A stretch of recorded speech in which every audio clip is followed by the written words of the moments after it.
TRS ప్రభుత్వం బాటలోనే కాంగ్రెస్ ప్రభుత్వం నడుస్తున్నది. గతంలో టీఆర్ఎస్ ప్రభుత్వం చేసినటువంటి అరాచకాలే ఈరోజు కాంగ్రెస్ ప్రభుత్వం చేస్తున్నది. టీఆర్ఎస్ ప్రభుత్వంలో వేల కోట్ల రూపాయల భూముల్ని అమ్ముకొని లక్షల కోట్ల రూపాయల భూముల్ని అన్యాక్రాంతం చేస్తే మరి మేమెందుకు చేయకూడదని ఈరోజు వారి బాటల్ని వీళ్ళు కూడా భూములన్నీ అమ్ముకోవడానికి తెగనమ్ముకోవడానికి రియల్ ఎస్టేట్ దందా చేయడానికి మాత్రమే ఈరోజు ఈ కాంగ్రెస్ ప్రభుత్వం అధికారంలోకి వచ్చినట్టుగా ఉన్నది.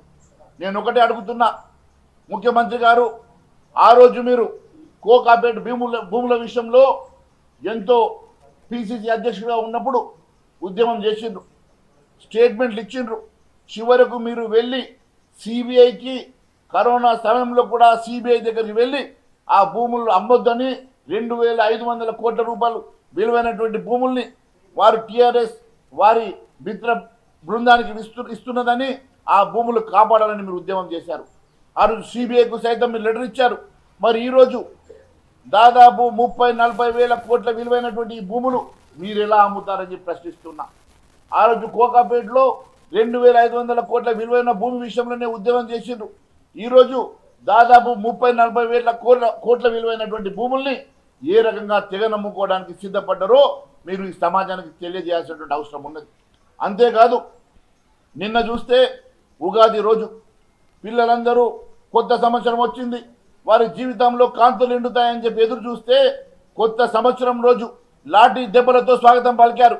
కొత్త సంవత్సరం రోజు వారి నిష్టానుసారంగా భౌతిక దాడి చేసి బట్టలు చింపి రక్తాలు కారే విధంగా విద్యార్థుల్ని కొట్టి 200 మంది విద్యార్థులను అరెస్టు చేసినటువంటి ఈ ప్రభుత్వం ఖచ్చితంగా ఈ ప్రభుత్వ హోంమంత్రి లేడు కాబట్టి ముఖ్యమంత్రి మీదనే కేసు పెట్టాలని చెప్పి డిమాండ్ చేస్తున్నాం. ఈ రకంగా విద్యార్థుల్ని ఉగాది పండుగ రోజు మీరు ఈ రకంగా ఇష్టానుసారంగా భౌతిక దాడి చేసిన దాన్ని భారతీయ జనతా పార్టీ ఖండిస్తున్నది. అంతేకాదు, ఈరోజు దాదాపు 60-70 జేసీబీలతోటి అక్కడ ఉన్నటువంటి వన్య ప్రాణులు ఉండగా అక్కడ ఉన్నటువంటి చెట్లను నరికేసి జేసీబీతో చదువు చేస్తూ ఉంటే జేసీబీతో ఎందుకు చదువు చేస్తున్నారని ప్రశ్నించినందుకు మీరు విద్యార్థులను అరెస్ట్ చేశారు. నేను ఒకటే అడుగుతా ఉన్నాను, దాదాపు ఆ ప్రాంతంలో విశేషమైనటువంటి జన్యు సంపద ఉన్నది, అక్కడ పక్షులు ఉన్నాయి, అక్కడ జంతువులు ఉన్నాయి. మరి మొన్న అసెంబ్లీలో సీఎం గారు అంటారు అక్కడ జంతువులు లేవట, గుంట నక్కలే ఉన్నాయట. మరి గుంట నక్కలు ఎవరు? ఈ భూమి ఏ గుంట నక్క కోసం మీరు సాఫ్ చేస్తున్నారో తెలియజేయాల్సిన అవసరం ఉన్నదని తెలియజేస్తా ఉన్నాను. మరి గుంట నక్కలు ఎవరో కూడా మీరే చెప్పాలని చెప్పేసి ముఖ్యమంత్రి గారిని అడుగుతా ఉన్నాను. ఈరోజు మరి దాదాపు 40,000 కోట్ల విలువైనటువంటి ఈ భూమిని కేవలం 20,000 రూపాయలకు మీరు మీ నచ్చిన వాళ్ళకి దారాదత్తం చేయడానికే ఈ కార్యక్రమం తీసుకున్నారు. 10,000 కోట్ల రూపాయలకు ఇదే భూమిని తాకట్టు పెట్టి దాంట్లో ఒక క్లాజ్ రాసుకున్నారు. మేము ఒకవేళ తిరిగి డబ్బు ఒకవేళ కట్టలేని పరిస్థితి ఉంటే ఈ భూములు అమ్మి ఆ డబ్బు కడతామని చెప్పి క్లాజ్ రాసుకున్నారు. దానికోసమే ఈరోజు ఈ భూముల్ని అమ్మడానికి, ఈ భూమిని టీజీఐఐసి ద్వారా అమ్మకానికి వేలం వేయడానికి మాత్రమే మీరు చదువు చేస్తున్నమాట వాస్తవం కాదని అడుగుతా ఉన్నా.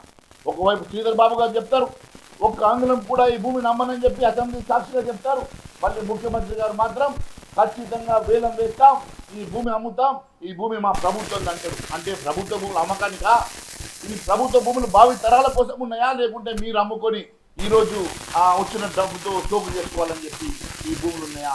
ఒకవేళ మీలాగానే గత ప్రభుత్వాలు ఆలోచించుంటే ఈరోజు ఇప్పటి వరకు 70 సంవత్సరాలు ఈ భూములు మిగిలిండేవా అని అడుగుతున్నా.